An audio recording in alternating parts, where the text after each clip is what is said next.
Hello my loves, my name is Tammy. If you are new here, I have got a few new subscribers, so I thought I'd reintroduce myself. I like to read romance, fantasy, romantasy. That's basically it, but occasionally literary fiction. Well, I keep buying literary fiction, telling myself that I like to read it, but I don't believe I've actually read much. But anyways, in today's video, I wanted to read romantasy, mainly because there's quite a lot of romantasy on my April TBR. I'm also currently reading a romantasy book, and I was like, I know I'll feel more motivated to read if I'm doing like a reading vlog, so here we are. So the book that I'm currently reading is The Irresistible Urge to Fall in Love with Your Enemy by Bridget Knightley, which comes out in July. This is an early copy, but I also got an early copy from NetGalley on my Kindle, so I am reading it on my Kindle because I feel like I read faster on my Kindle. I am actually on chapter 15, page 249, so I've nearly finished this. I feel like it's so easy to read, like the writing's nice and big, but also there's a lot of dialogue. There's not really much description. Quite a simple story. So in this world, there are different orders. There's the bright paths and the dusken paths, so the light and the dark paths. There's a whole like glossary type of description at the beginning. So the bright paths are healers, engineers, scholars, order specializing in management and navigation of ley lines, travel, keeper, guardians, protectors. And then the dusken paths, there's an order that can possess others against their will. There's order of death knights, and there's an order of assassins. So she's the healer, he's the assassin, and he is dealing with safe rot. So safe is the magic in this world, and his is damaged, and he's basically losing his ability to use his safe. And yeah, they're basically just working together to help heal his safe rot. And I think, to be safe, so I don't spoil anything, I'm just going to read what it says on the back of the book. So Osric Mordaunt, member of the Favouring Order of Assassins, is in dire need of healing. Ironically, the only healer who can help him is Orion Favrim. Orion is desperate for funding to heal the sick, so when Osric bribes her to help him, she accepts, even if she detests him and everything he stands for. A forced collaboration ensues. The brilliant woman in STEM is coerced into working with the PhD in murders, much to Orion's disgust. As Osric and Orion work together to heal his illness, they find themselves ardently denying their attraction, which only fuels the heat between them. The banter between them is hilarious. They definitely hate each other. I mean, I am so far into this book and they definitely are still not getting along. So if you do like a slow burn, if you do like true enemies, like think Cruel Prince but without him being physically abusive, he's just very verbally funny, but I feel like their banter is really funny. I do feel like there are a lot of STEM words or a lot of science words. Luckily, because I'm reading on my Kindle, I'm just tapping the word and I'm like, what does that mean? What does that mean? And obviously it's coming up, so thank God for that. It's quite low stakes, some would say quite cozy, quite funny. So that is my current read, and we will be finishing it in this video. However, there are other books on my TBR. So my book club pick for April is The City of Gods and Monsters, so I definitely need to get to this, by Kayla Edwards. I've heard really good things about this. This is urban fantasy, so once again, shouldn't be too hard to understand because I do believe they have technology and it's kind of set in a world similar to ours, if not our world. I probably will pick this one up next just to make sure that I am reading it this month with my book club. I also had A Kiss of Iron by Claire Sagar on my April TBR, so I would really like to get to this ideally as well. The only reason I don't see myself potentially get into it is because I actually read Reign of Shadows and Endings by Melissa K. Rorick at the beginning of this month, and I loved it so much that I read book 2 straight away. So I've read book 1, I've read book 2, and I literally need to read book 3. I think the first book I gave 3.75, and then the second book I also gave 3.75 if I remember correctly. It's like a good middle of the road book series for me. I'm not completely obsessed with it. I feel like the characters are infuriating, especially the male main character. She'll ask something and then he'll ask her something, and then she'll ask him something and then he'll ask her something, and then by the end of the conversation nothing's been answered. So you're just sitting there like, are you guys satisfied with that, how that conversation went? Because I'm not. So it is slightly infuriating. However, I do feel like it is progressing plot wise, and I just need to know some stuff. It's holding my interest enough. I mean, I've read 2 of the books and I still want to continue, so it's definitely holding my interest. I just have to look past the annoying characters, but I love all of the side characters. I love Luca, I love Axel, I love Kat. This series is definitely not going to be for everyone. I'm actually quite surprised it's for me because it is really dark. She's definitely being held against her will, but of course, you know, character growth and everything happens. happens, so things progress, and I don't want to spoil anything, so I'm just gonna say I'm intrigued, I'm interested. I'm gonna continue reading The Irresistible Urge, and I will probably update you guys when I've finished it, because I am 65% through the book, and like I said, it reads really easy and really like dialogue-y, so yeah.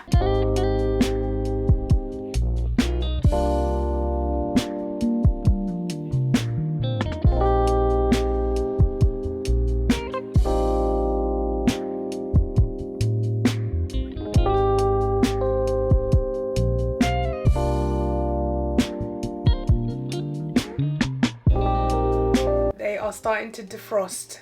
They're getting a bit warm towards each other. He hated that he had come to the Waystone hole, but left it having lost a piece of himself in two star brilliant eyes. Ooh. She said, we don't have to like it. Osric made no answer. He already liked it. He hated that he liked it.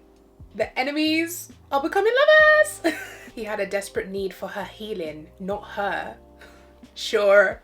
Good morning, my loves. So today we are continuing The Irresistible Urge. I read up to page 306 yesterday. Not a lot of reading done yesterday because I was so tired after work yesterday, but I've got nothing to do today, just a bit of editing later, so I'm just going to sit and finish this book. Like I said yesterday, I am enjoying it. It's more like a rom-com set in a fantasy setting more than a romantasy. There's not like a big my cat jumping up onto my windowsill, but there's not like a big romantasy plot that you would expect, like, you know, rebellion. Temper your expectations when you are reading this thinking it's a romantasy. It's definitely more a romance book, or like a enemies banter-filled rom-com in a fantasy world. So yeah, I'm gonna keep reading this and I will update you guys when I've finished it. I want to film a video seeing how much I can read in an hour, so I think I'm gonna film that for TikTok. 82 pages left to finish this book, so I want to see if I can finish the 82 pages in an hour. I have finished The Irresistible Urge to Fall for Your Enemy, and I gave it 4.25 stars. This was fun. It's so low stakes. For now, it does feel like it's building up to something, but in this book all we're really doing is following these two as they try and heal his magic rot, Saith rot. As easy as it is to read, there are loads of new words in this book. Like, it's quite scientifical and there's a lot of magical terminology like tasting.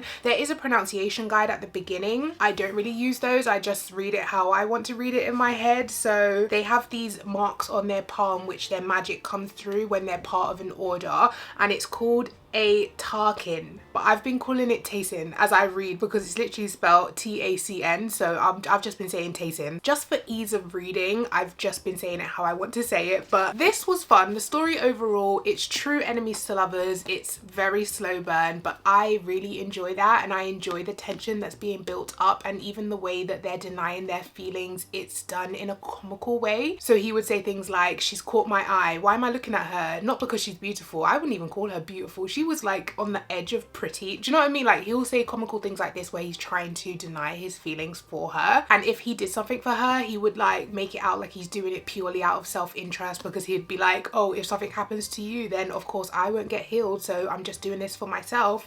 But really and truly, you know. So yeah, I had fun with this. I can't wait for the second book. I will definitely be continuing this series. I'm not sure if it's a duology or a trilogy. I'm hoping it's a duology because of how low stakes this book is. I don't see how we can drag it out for 3 books, but if it does ramp up in book 2 to be a bit more conspiracy and political and stuff like that, then I can see potentially a trilogy coming along. But yeah, this was good. I would recommend. So now I have moved on to City of Gods and Monsters because this is my book club pick for April, so of course I need to get it read.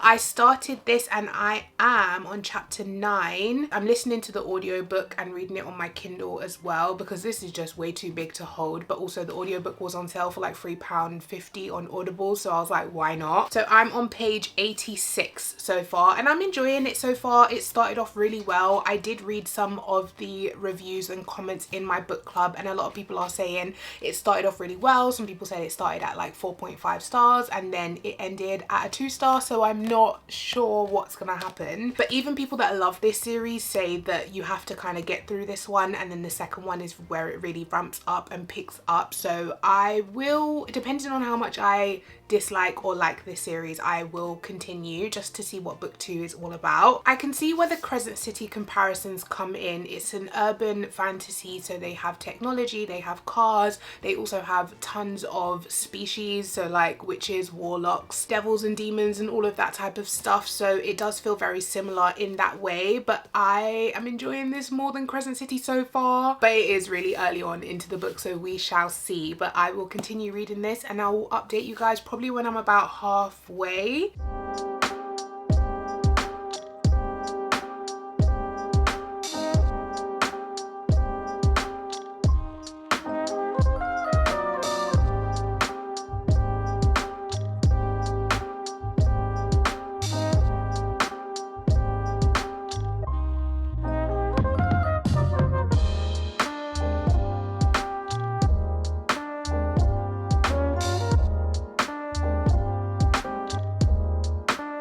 So I am about quarter of the way through this book. I'm on page 268, chapter 25, and it's just going okay so far. I feel like I'm glad I'm reading it via audiobook because I don't know if there's enough going on to hold my attention if I was reading this physically. There's not a lot to keep track of in here. It's urban fantasy, so it's really easy to understand. I do wish that we knew the devil group a bit more because there are 7 of them. We only know Darien Castle kind of well and Max a little bit, but the rest of the characters are a mystery to me so far. So I'm interested to see everyone's, you know, character growth or getting to know them all a bit better. I'm actually off to the dentist right now for a procedure which will probably mean my face and everything's going to be swollen, so I don't know if I will film again today. So when I am recovered, I hopefully shall be done with this book and we can move on to the next one, which will hopefully be A Kiss of Iron. I have received a new fantasy romance book. Literally today I received For Whom the Bell Tolls by Jacia Lynn, and it says they told her to go to hell,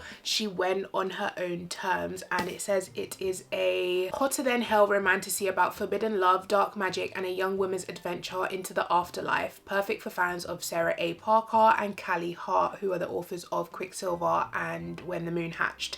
And also I've seen a lot of people loving this book, which came out April, 3rd of April. This is called This Monster of Mine by Shalini. I don't know how to say that last name, so I'm not going to say it, but this is a dazzling ancient Rome inspired romantasy. This Monster of Mine is a bloodbath of manipulation, deception and forbidden love. So once again, another dark fantasy romance, and I've seen so many 5-star reviews, like people that I follow on Instagram and Book Talk and stuff, they've given it 5 stars. So I'm really interested to see this one. Don't feel like I'll get to it in this video, but like I said, if you do want another reading romantasy, we can definitely include these. I'm gonna head off to the dentist now. I'm gonna listen to the audiobook in the car on my way there and on the way back. So yeah, I'll probably be back to update you guys when I have finished this book and let you know my thoughts. I don't know if I can do it anymore, and I'm so close to the end, guys. I'm literally on page 661, but I just don't care. Oh my god, I'm so lucky I'm listening to this on Audible audio book, because if I was reading this physically it would have been a DNF. Because what is this, please? It's the longest book in history. There's a lot going on, but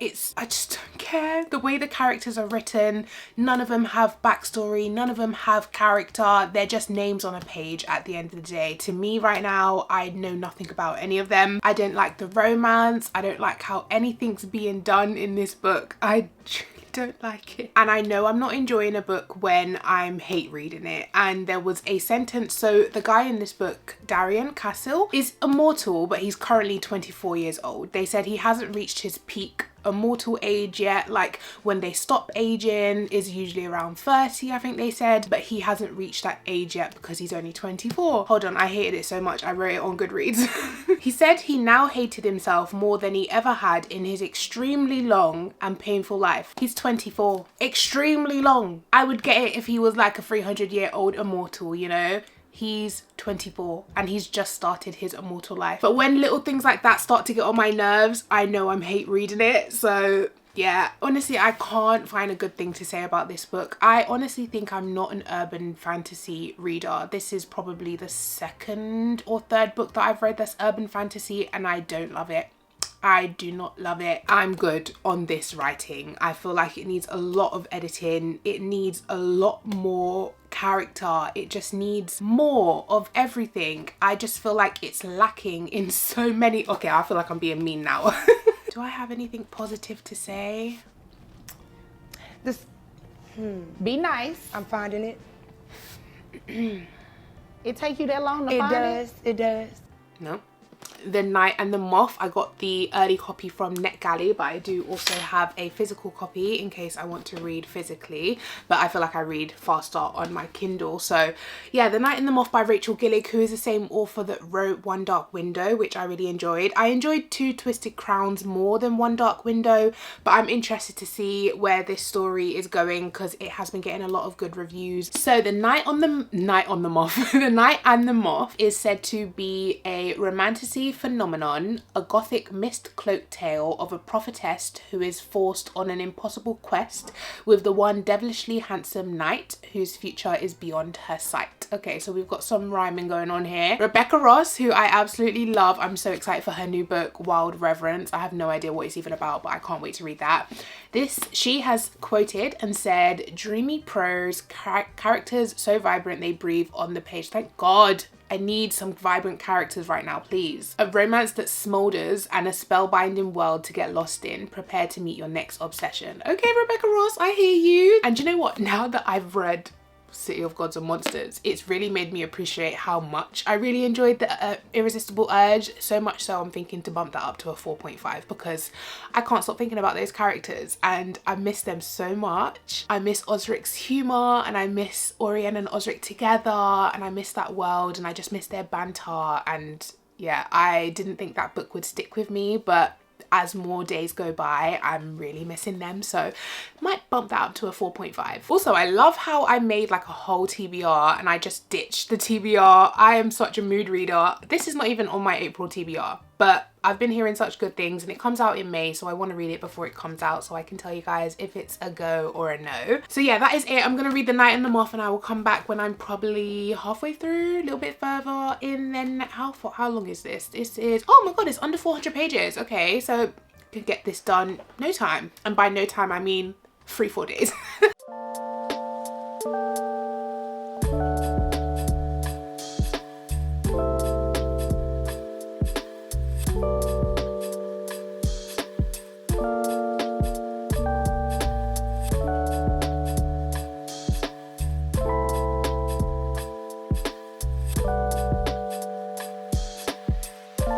My friends Jess and Emmy are reading this book as well at the same time. It's nice to talk theories and thoughts with people that are also reading the book because the book's not out yet. It's hard to do that with anyone. There are a couple so far. I have some thoughts and I am enjoying the characters. The female main character goes by the name Six because she is one of 6 diviners, and our male main character is Roderick, but he goes by Rory and he is a knight for the king. He doesn't really believe in divining and he doesn't really believe in the omens and stuff like that, so they're having this kind of cute back and forth banter about how happy she is where she is and like how important her job is and stuff like that, and she's obviously just getting annoyed that he isn't giving her the reverence or the worship that she feels like she deserves, I guess.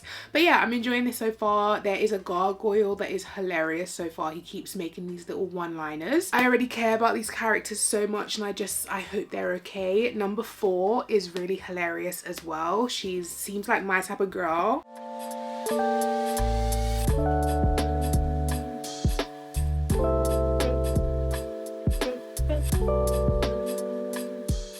Hello my loves, so I am on page 288 of The Knight and the Moth and I am thoroughly enjoying this, especially after my last read was a complete letdown. The writing in here is so gripping and gothic, and like even things that are happening is very gothic and creepy and I love it. The imagery is just amazing. The gargoyles, the stone, the castle, the dark, like the weather, everything just feels very dark and gothic, you know what I mean? This is a true slow burn though. This is not for the insta love girlies. This is not for the spice girlies. Like it's very subtle and very slow burn. The yearning, the tension, the, you know, everything's building between them and I I do like it. I feel like it's being done very authentically. The only thing that I'm dealing with this book is that their names are not sticking to me. Every time I see the male main character's name Rory on the page, I'm like, who's that again? It just doesn't feel like it suits him. His real name is Roderick, and I kind of wish he went with that because Rory just feels so childish to me. I don't know why. This is a very niche complaint. But the plot of the book I am really enjoying, you know, this whole religious aspect, this idea of controlling the people via religion, and I don't know, I don't want to get too much into it just in case I give it away too much, but I'm enjoying my time with this. So far it's reading like a 4-star. I feel like it's sitting at a good solid 4-star, maybe even a 4.25. My favorite character in this book is definitely the gargoyle, but I feel like everyone's gonna say that because they are just comical relief. For example, the gargoyle said something like, why are you giving him the cold mouth? And she was like, it's the cold shoulder. And then he goes, why would he want your shoulder? And she was like, why would he want my mouth? And he gave her a look. And you just know, like, this gargoyle is onto something. Like, he's just so funny. No, I knew it. I had a feeling. I knew it. Oh my God.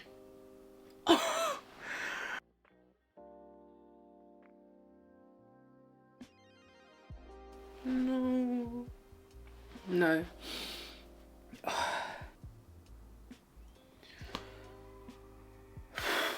Oh my God. Wow. What an ending. So I finished The Knight and the Moth and I really enjoyed this story. I feel like the setting, the plot, the atmosphere, the writing, everything was perfect. I can't fault this story at all. I think I'm sitting on a 4.25 or a 4.5. I didn't get the 5-star feeling, but I love this book. Her descriptions are just so atmospheric and I really enjoyed this story. If you loved her other series, I do think you would love this. I like the romance in this more than the last series. A little bit of One Dark Window felt a bit insta-lovey to me, but in this one she truly built the relationship between the characters that I felt it was believable. And yeah, I would highly recommend if you do love Rachel Gillick or if you love gothic, eerie, you know, it's just so, I can picture it in my head, you know, like a dark cathedral at the top of a hill and it's like misty and there's gargoyles and stone, and I love the characters. Like I said, I feel like Sybil was such a easy female main character to root for because she goes on this character growth journey that is so compelling. Towards the end I did start thinking, how are we going to make this a duology, because it's kind of wrapping up nice and neatly. How are we going to continue this story? And then the ending just flabbergasted me and I can see the second book is going to be insane. I'm so glad we're finishing on a positive note because that middle book that we read was not the vibe, but the first book and the third book, highly recommend checking them out when they do come out. This comes out in May, so very soon, I think the end of May, and then The Irresistible Urge comes out in July, so I would highly recommend pre-ordering them. They are great reads. So that is it for this reading vlog. I hope you guys have enjoyed it. If you did, you know what to do. Give this video a thumbs up, make sure you are subscribed so I hopefully can see you in the next video, and I will see you then. Take care. Bye.